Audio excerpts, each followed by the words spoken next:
Share માર્કેટમાં રોકાણ કરવાના બહાને ઠગાઈ કરતી ટોળકીનો વધુ એક આરોપી સુરતથી ઝડપાયો. સાયબર ક્રાઇમ પોલીસ સ્ટેશનમાં એક ફરિયાદીએ ફરિયાદ આપી હતી. સુરતથી ઝડપાયેલા આરોપી કેવલ કેનીએ 2 કરોડથી વધુની ફ્રોડની રકમ ટ્રાન્સફર કરાવી હતી. લોકોના બેંક ખાતાઓ ખોલાવી આરોપી સપ્લાય કરતો હતો. શેર માર્કેટમાં રોકાણ કરવાના બહાને ઠગાઈ કરતી ટોળકીના આરોપીઓની વડોદરા સાયબર ક્રાઇમની ટીમે સુરતથી ધરપકડ કરી છે અને આ મામલે વધુ તપાસ શરૂ કરી છે.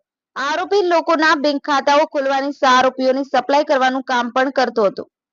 સાયબર ક્રાઇમ પોલીસ સ્ટેશનમાં એક ફરિયાદીએ ફરિયાદ આપી હતી કે તેઓએ વોટ્સએપ ગ્રુપમાં જોડાવામાં આવ્યા હતા, જેમાં શેર માર્કેટમાં રોકાણ અંગેની ટિપ્સ આપવામાં આવી હતી. ત્યારબાદ તેઓએ વેબસાઇટ પર રજીસ્ટ્રેશન કરાવ્યું હતું, જેમાં રિયલ ટાઈમ સ્ટોક માર્કેટનો ભાવ દેખાતો હતો, જેમાં ફરિયાદીએ ઇન્વેસ્ટમેન્ટ કર્યું હતું. ફરિયાદીને વિશ્વાસમાં લેવા માટે નફાની રકમ ટુકડે ફરિયાદીના બેંક એકાઉન્ટમાં જમા કરવામાં આવી હતી. તેમજ ફરિયાદીએ બાકીની રકમ વિડ્રો કરવા જતા તે વિડ્રો થઈ નહીં. તે રકમ વિડ્રો કરવા માટે તેઓને વધારે નાણાં ભરવા જણાવ્યું હતું.